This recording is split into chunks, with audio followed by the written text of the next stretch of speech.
প্রত্যেকটা রাষ্ট্রের পরতে পরতে শিরক আছে।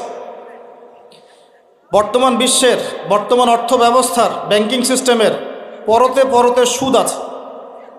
বর্তমান যুব সমাজের বেশিরভাগই কোনো না কোনোভাবে মাদক দ্রব্যের সাথে সম্পৃক্ত আছে। বর্তমান নারী জাতির মধ্যে অবমাননা তো আছেই, নিজেরাই নিজেদের সম্মান রক্ষা করতে পারি নাই। আর বর্তমান সভ্যতায়, এই যুগে, এই বিশ্বে গোত্রীয় হানাহানি রাষ্ট্রীয় এবং বৈশ্বিক হানাহানিতে রূপ নিয়েছে। আইয়ামে জাহিলিয়াতের কোনো সুন্নত এখন পরিবর্তিত হয় নাই, সব কিছু এখনও আছে।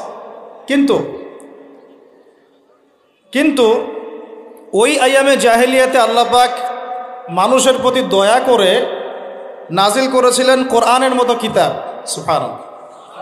এবং মানব জাতির প্রতি দয়া করে আল্লাহ পাক পাঠিয়েছিলেন নবী মুহাম্মদ সাল্লাল্লাহু আলাইহি ওয়াসাল্লামের মতো রাসূল, সুবহানাল্লাহ। আমরা সেই কিতাবের অনুসারী, সেই রাসূলের অনুসারী। সেই রাসূল আইয়ামে জাহিলিয়াতের মতো পরিবেশেই বড় হয়েছেন, কিন্তু নিজে কখনো জাহিলিয়াতের সাথে জড়ান নাই।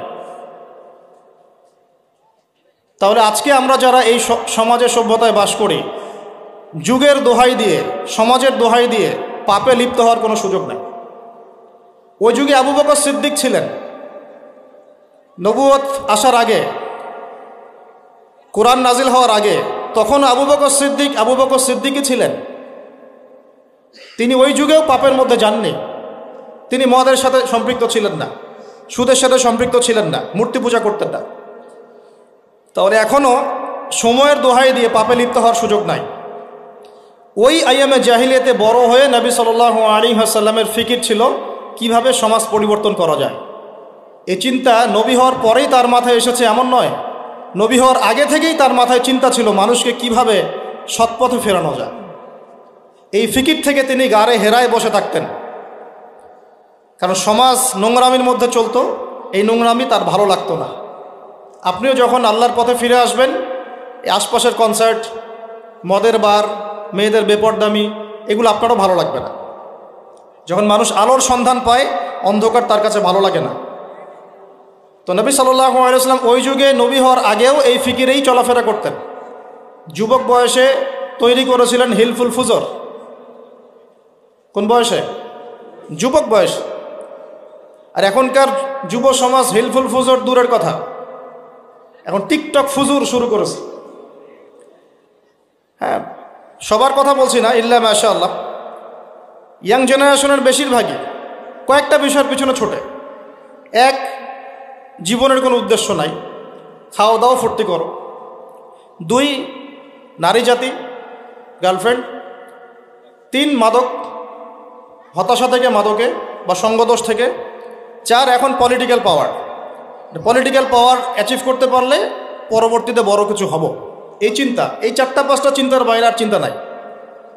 অথচ নবী সাল্লাল্লাহু আলাইহি ওয়াসাল্লাম তরুণ বয়সে মানুষকে অন্ধকার থেকে আলোর দিকে আনার ফিকিরে হিলফুল ফুজর তৈরি করেছিলেন। যখন তিনি নবী হন নাই, তখনই সমাজের প্রভাবও পড়েছিল।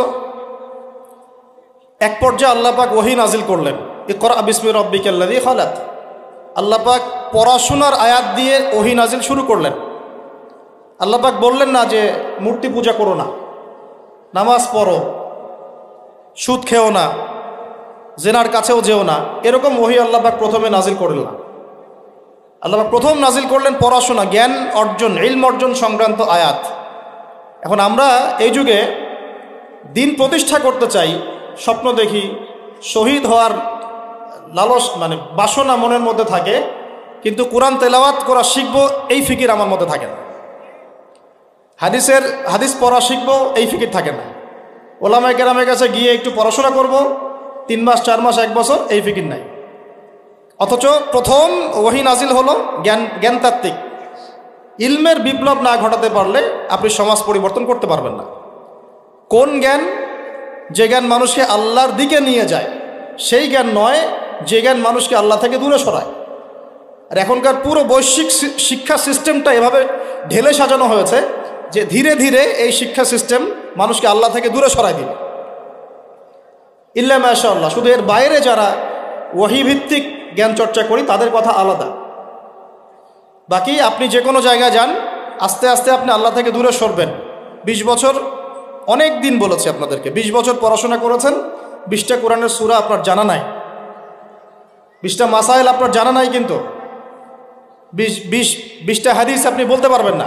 ছোট হাদিস, ইন্নামাল আমালু বিন্নিয়াত, আল হায়া শুউবাতুম মিনাল ঈমান, এই ধরনের ছোট ছোট হাদিসগুলো আপনি বলতে পারবেন না, 20টা পারবেন না। 20 বছর পড়াশোনা করেছেন।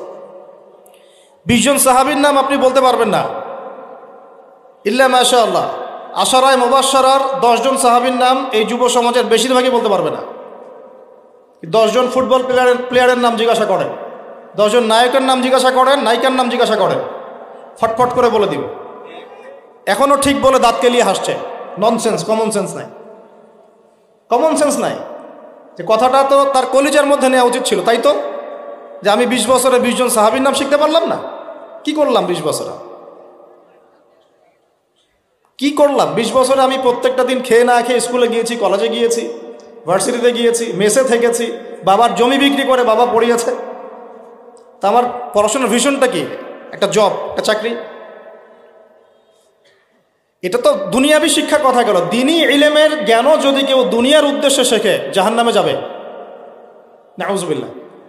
যে আমি যদি এই উদ্দেশ্যে জ্ঞান চর্চা করি, যে আমি দাওরা হাদিস পরীক্ষা দিব বা দিচ্ছি, উদ্দেশ্য কি? মানুষ আমাকে আলেম বলবে, মানুষ আমাকে বড় ফকিহ বলবে, ইফতা দিয়েছে মাশাআল্লাহ, এই উদ্দেশ্যে যদি জ্ঞান অর্জন করা শুরু করি জাহান্নামে যেতে হবে, নাউজুবিল্লাহ।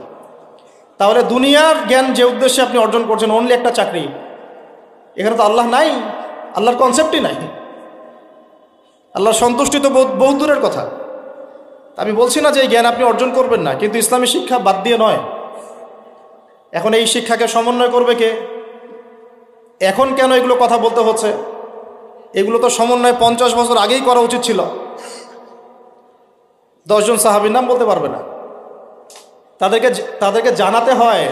সালাউদ্দিন আইয়ুবী রাহিমাহুল্লাহ একজন বীর ছিলেন, ওদেরকে জানাতে হয় নুরুদ্দিন জঙ্গির কথা, বিন কাসেমের কথা, তারেক বিন জিয়াদের কথা, তাদেরকে জানাতে হয়, বুঝাতে হয় যে তারা আমাদের শেকড় ছিলেন, তারা আমাদের সিংহ পুরুষ ছিলেন।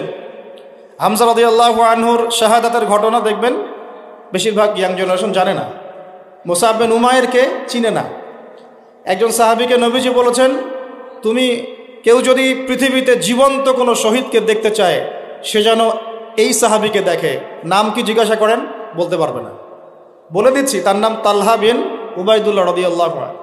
তালহা রাদিয়াল্লাহু আনহু উহুদের যুদ্ধের দিন আল্লাহ নবী সাল্লাল্লাহু আলাইহি ওয়াসাল্লাম বিপর্যয়ের সময় ডানে বামে মাত্র 9 জন সাহাবী ছিলেন।